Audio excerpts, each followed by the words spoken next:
गंगा यानी हमने गंगा के आसपास बसे राज्यों में आर्थिक गतिविधियों का एक नया वातावरण बनाने के लिए कदम उठाए। ये गंगा विलास क्रूज इस अर्थ गंगा में उसके एक अभियान को नई ताकत देगा।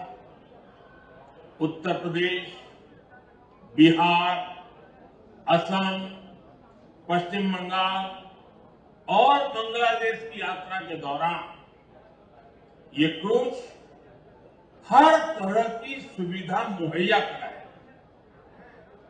साथियों, आज मैं उन सभी विदेशी टूरिस्ट का विशेष अभिनंदन करता हूं जिस क्रूज के माध्यम से पहले सफर पर निकलने वाले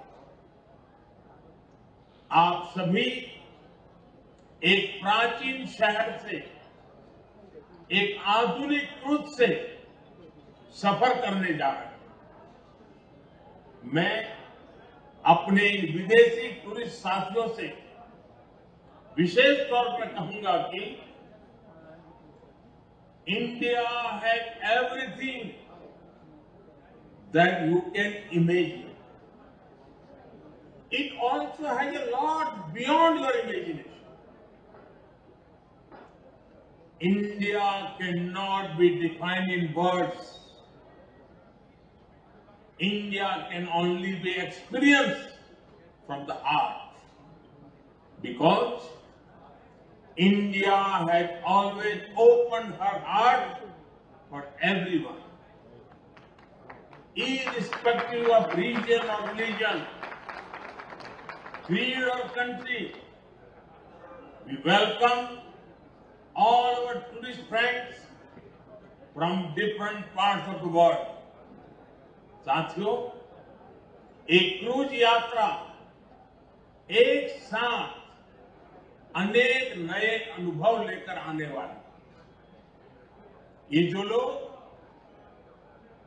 इसमें से अध्यात्म की खोज में है, उन्हें वाराणसी, काशी, बोधगया, विक्रमशिला, पटना साहिब और माजुली की यात्रा करने का सौभाग्य मिलेगा। जो मल्टीनेशनल क्रूज का अनुभव लेना चाहते हैं, उन्हें ढाका से होकर गुजरने का अवसर मिलेगा। जो भारत की नेचुरल डायवर्सिटी को देखना चाहते हैं, उन्हें ये क्रूज सुंदरवन और असम के जंगलों की सैर कराएगा। जिन लोगों की रुचि भारत में नदियों से जुड़े सिस्टम को समझने में है, उनके लिए यात्रा बहुत महत्वपूर्ण होगी, क्योंकि ये क्रूज 25 अलग अलग नदियां या नदी धाराओं से होकर गुजरेंगे। और जो लोग भारत के समृद्ध खान पान का अनुभव लेना चाहते हैं, उनके लिए भी ये बेहतरीन अवसर है। यानी भारत की विरासत और आधुनिकता का अद्भुत संगम हमें इस यात्रा में देखने को मिलेगा। क्रूज टूरिज्म का ये नया दौर इस क्षेत्र में हमारे युवा साथियों को रोजगार, स्वरोजगार के नए अवसर भी देगा। विदेशी पर्यटकों के लिए तो ये आकर्षण होगा ही। देश के भी जो पर्यटक पहले ऐसे अनुभवों के लिए विदेश जाते थे, वे अब पूर्वी भारत का रुख कर पाएंगे। ये क्रूज जहां से भी गुजरेगा, वहां विकास की एक नई लाइन तैयार करेगा। क्रूज टूरिज्म के लिए ऐसी ही व्यवस्थाएं हम देश भर के नदी जलमार्गों में तैयार कर रहे हैं। शहरों के बीच लंबे रिवर क्रूज के अलावा हम अलग अलग शहरों में छोटे क्रूज को भी बढ़ावा दे रहे हैं। काशी में भी इस प्रकार की व्यवस्था अभी चल रही है। ये हर पर्यटक वर्ग की पहुंच में हो, इसके लिए बजट से लेकर लग्जरी क्रूज तक हर प्रकार की सुविधाएं देश में विकसित की जा रही है। साथियों, देश में क्रूज टूरिज्म और हेरिटेज टूरिज्म का ये संगम ऐसे समय में हो रहा है जब भारत में पर्यटन का एक बुलंद दौर शुरू हो रहा है।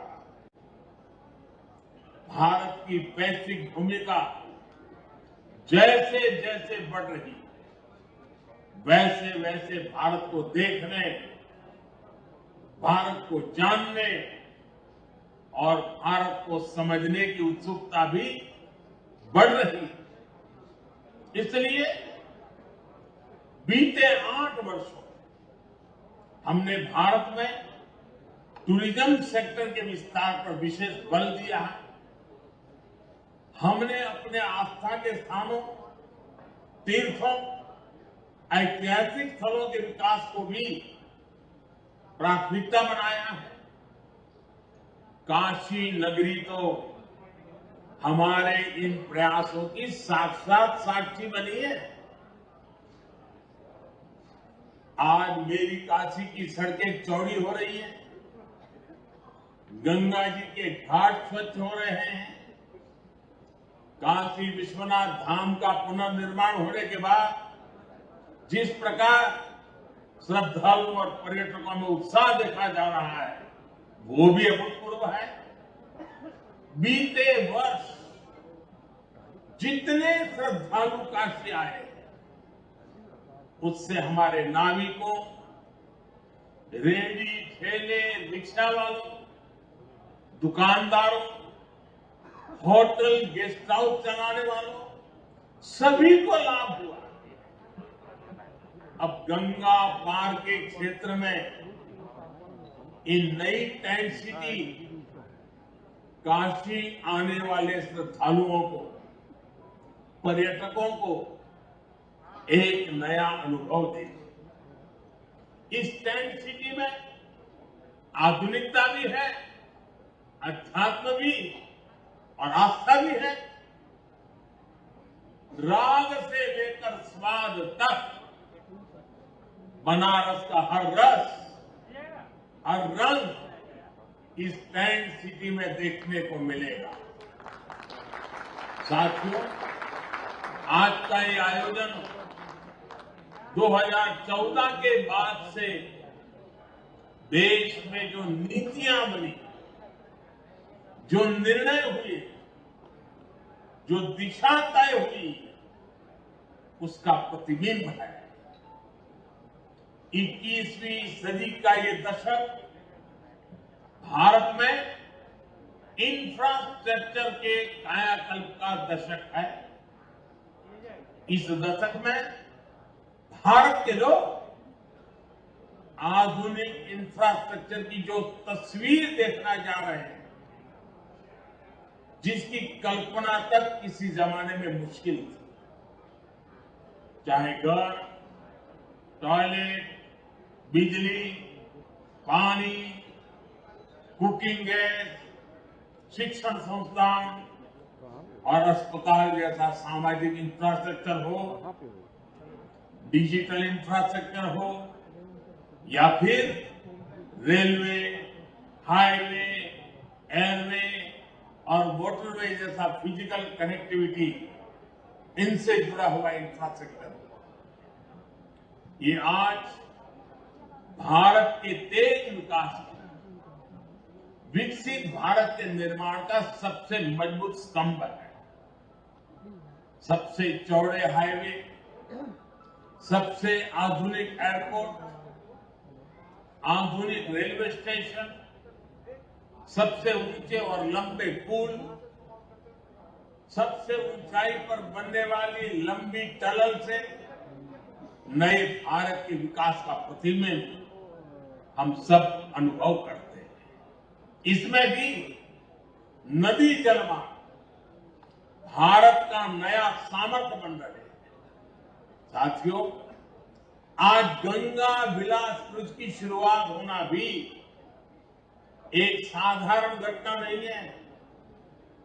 जैसे कोई देश जब अपने दम पर सैटेलाइट को अंतरिक्ष में स्थापित करता है तो वो उस देश की तकनीकी क्षमता को दिखाता है। वैसे ही 3200 किलोमीटर से ज्यादा लंबा ये सफर भारत में इनलैंड वाटरवे के विकास, नदी जलमार्गों के लिए बन रहे आधुनिक संसाधनों का एक जीता जागता उदाहरण है। 2014 से पहले देश में वाटरवे का थोड़ा बहुत ही उपयोग होता था। ये हाल तब था जब भारत में वाटरवे के माध्यम से व्यापार का हजारों साल पुराना इतिहास था। 2014 के बाद से भारत अपनी इस पुरातन ताकत को आधुनिक भारत के ट्रांसपोर्ट सिस्टम की बड़ी शक्ति बनाने में जुटा है। हमने देश की बड़ी नदियों में नदी जलमार्गों के विकास के लिए कानून बनाया, विस्तृत एक्शन प्लान बनाया। 2014 में सिर्फ 5 राष्ट्रीय जलमार्ग देश में थे। आज 24 राज्यों में 111 राष्ट्रीय जलमार्गों को विकसित करने पर काम हो रहा है। इनमें से लगभग 2 दर्जन जलमार्गों पर सेवाएं अभी चल रही। 8 वर्ष पहले तक सिर्फ 30 लाख मैट्रिक टन कार्गो ही नदी जलमार्गों से ट्रांसपोर्ट होता था। आज ये कैपेसिटी 3 गुना से भी अधिक हो चुकी है। नदी जलमार्गों का इस्तेमाल करने वाले लोगों की संख्या भी लगातार बढ़ रही है। इसमें भी गंगा पर बन रहा ये नेशनल वाटरवे पूरे देश के लिए एक मॉडल की तरह विकसित हो रहा है। आज ये वाटरवे ट्रांसपोर्ट, ट्रेड और टूरिज्म तीनों के लिए एक महत्वपूर्ण माध्यम बन रहा है। साथियों, आज का ये आयोजन पूर्वी भारत को विकसित भारत का ग्रोथ इंजन बनाने में भी मदद करेगा। पश्चिम बंगाल के हल्दिया में आधुनिक मल्टी मॉडल टर्मिनल वाराणसी को जोड़ता है। ये भारत बांग्लादेश प्रोटोकॉल मार्ग से भी कनेक्टेड है और नॉर्थ ईस्ट को भी जोड़ता है। ये कोलकाता पोर्ट और बांग्लादेश को भी कनेक्ट करता है। यानी ये यूपी, बिहार, झारखंड, पश्चिम बंगाल से लेकर बांग्लादेश तक व्यापार कारोबार को सुगम बनाने वाला है। इसी प्रकार जेटी और रोरो फेरी टर्मिनलों का भी नेटवर्क बढ़ाया जा रहा है। इससे आना जाना भी आसान होगा, मछुआरों को, किसानों को भी सुविधा होगी। साथियों, क्रूज हो, कार्गो शिप हो,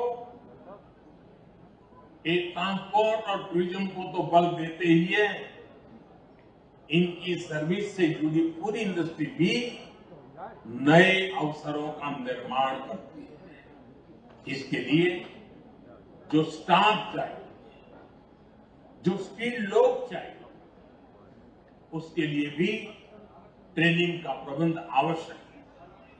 इसके लिए गुवाहाटी में स्किल डेवलपमेंट सेंटर बनाया गया है। जहाजों की मरम्मत के लिए भी गुवाहाटी में एक नई फैसिलिटी का निर्माण किया जा रहा है। साथियों, ये जलमार्ग पर्यावरण की रक्षा के लिए भी अच्छे हैं और पैसों की बचत भी करते हैं। एक स्टडी के मुताबिक सड़क के मुकाबले जलमार्ग से परिवर्तन की लागत 2.5 गुना कम आती है। वहीं रेल के मुकाबले जलमार्ग से परिवहन की लागत 1 तिहाई कम होती है। आप कल्पना कर सकते हैं कि वाटरवे से ईंधन की कितनी बचत होती है, पैसा कितना ज्यादा बचता है। भारत ने जो नई लॉजिस्टिक पॉलिसी बनाई है, उसमें भी तेजी से बन रहे ये वाटरवे बहुत मदद करने वाले हैं। इसमें भी बहुत महत्वपूर्ण बात ये कि भारत में हजारों किलोमीटर लंबा वाटरवे नेटवर्क तैयार होने की क्षमता है। भारत में जो 125 से ज्यादा नदियां और नदी धाराएं हैं, वो लोगों और सामान के ट्रांसपोर्ट में इस्तेमाल की जा सकती है। ये वाटरवे भारत में पोर्ट लेड डेवलपमेंट को भी बढ़ाने में मदद करेगी। कोशिश यही है कि आने वाले वर्षों वाटरवेज, रेलवे और हाईवेज का मल्टी मॉडल आधुनिक नेटवर्क भारत में हमने बांग्लादेश और अन्य देशों के साथ समझौते भी किए हैं, जिससे नॉर्थ ईस्ट की वाटर कनेक्टिविटी भी सशक्त हो रही है। साथियों, विकसित भारत के निर्माण के लिए सशक्त कनेक्टिविटी आवश्यक है। इसलिए हमारा ये अभियान निरंतर चलता रहे। नदी जल शक्ति देश के ट्रेड और टूरिज्म को नई बुलंदी दे, इसी कामना के साथ सभी क्रूज यात्रियों को सुखद यात्रा के लिए अनेक अनेक शुभकामनाएं देता हूं। आप सबको बहुत बहुत धन्यवाद। बहुत बहुत धन्यवाद माननीय प्रधानमंत्री महोदय। हम आपसे विनम्रता पूर्वक अनुरोध करते हैं कि कृपया हरी झंडी दिखाकर गंगा विलास को उसके गंतव्य हेतु रवाना करें। यह ऐतिहासिक दृश्य है। माननीय प्रधानमंत्री महोदय हरी झंडी दिखाकर गंगा विलास को उसके गंतव्य की ओर रवाना कर रहे हैं।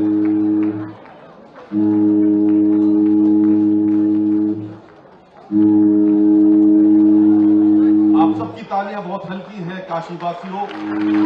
माननीय प्रधानमंत्री महोदय आपसे जुड़े हुए हैं, हरी झंडी दिखा रहे हैं और एमपी गंगा विलास अब डिब्रूगढ़ की ओर